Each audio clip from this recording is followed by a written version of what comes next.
তেওঁৰ এটিত পঢ়িবলৈ এটি ভাল বাসগৃহ নাছিল যেতিয়া বতাহ বৰষুণ আহিছিল তেতিয়া তেওঁৰ বিভিন্ন সমস্যাৰ সন্মুখীন হৈছিল প্ৰতীক্ষাৰ অন্তত যোৱাকালি অসম চৰকাৰৰ যি প্ৰশাসনৰ উপপৰিদৰ্শকৰ ফলাফল ঘোষণা কৰিছিল লগতে এডিআৰইউ পৰীক্ষাৰ ফলাফল ঘোষণা কৰিছিল এই যি বহু প্ৰতীক্ষাৰ অন্তত বিভিন্ন অঞ্চলত কিছু নিবনুৱাৰ মুখত হাঁহি বিৰিঙাইছে আৰু আজি যি অসমত সমগ্ৰ ৰাজ্যতে যি নিবনুৱাই ভাৰাক্ৰান্ত হৈ আছে সেইহেন সময়ত এটি পৰিয়ালৰ ওচৰত আহিছোঁ প্ৰথমতে সতীৰ্থ দেখাব এই পৰিয়ালটোৰ যি বাসগৃহৰ ছবি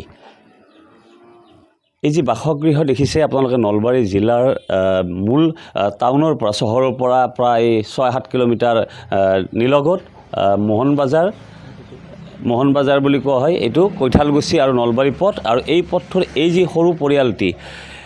পৰিয়ালটিৰ এগৰাকী যুৱক উপপৰিদৰ্শকৰ যি ফলাফল কালি ঘোষণা কৰিছিল তাত বাছনিভুক্ত হৈছে তেওঁৰ পৰা আমি জানিব বিচাৰিছোঁ কেনেকুৱা তোমাৰ মনত কেনেকুৱা লাগিছে বহুত ভাল লাগিছে কাৰণ বহুত হাৰ্ড ৱৰ্ক কৰিছিলোঁ মই কিমান ঘণ্টা কৰিছিলা তুমি মই 8-10 ঘণ্টা কৰিছিলোঁ তুমি উপপৰিদৰ্শকত পাইছিলা কিমান তোমাৰ ৰিটেনত আৰু ফিজিকেল ৰিটেনত মোৰ 74 আছিল আৰু ফিজিকেলত 29.29 কি নাম আছিল তোমাৰ ৰাহুল আহমেদ গাঁওখন কি কয় গাঁওখন মধুপুৰ তোমাৰ ঘৰত কোন কোন আছে ঘৰত এতিয়া মা দেউতা আৰু মই দেউতাই কি কৰে দেউতা এনেই খেতি কৰে বেপাৰ কৰে তুমি নতুন চামক কি কোৱা তুমি এই যে চাকৰিত বিভিন্ন নিবনুৱা বহুত মানে ভৰি পৰিছে অসমখন নিবনুৱাসকলক কি ক'বা তুমি হয় হাৰ্ড ৱৰ্ক কৰি যাব লাগে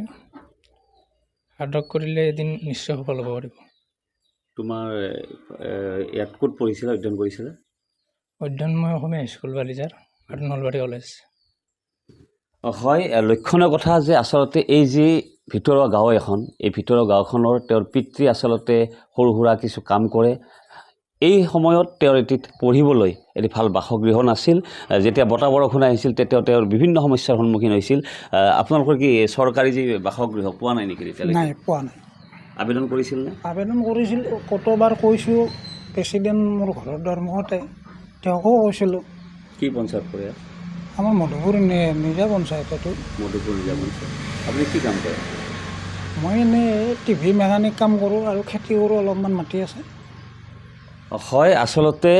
বহুবাৰ আবেদন কৰিও যে এই মধুপুৰ পঞ্চায়তত তেওঁৰ পিতৃয়ে এটি বাসগৃহ পাবলৈ সক্ষম হোৱা নাই তৎসত্ত্বেও যেতিয়া ফাগুনৰ মাহ চতৰ মাহত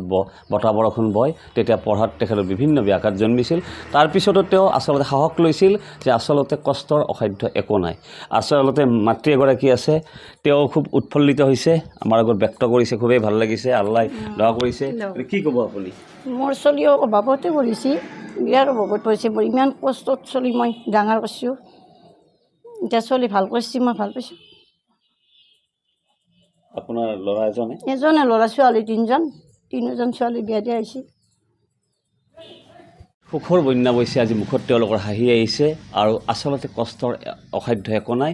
কষ্টক মূল মন্ত্ৰ হিচাপে লৈ আজি এই পৰিয়ালটোত এই সুখৰ হাঁহি বিৰিঙাইছে যিকোনো খবৰৰ বাবে যোগাযোগ কৰক 7099017330 লগতে 7099017110 নম্বৰত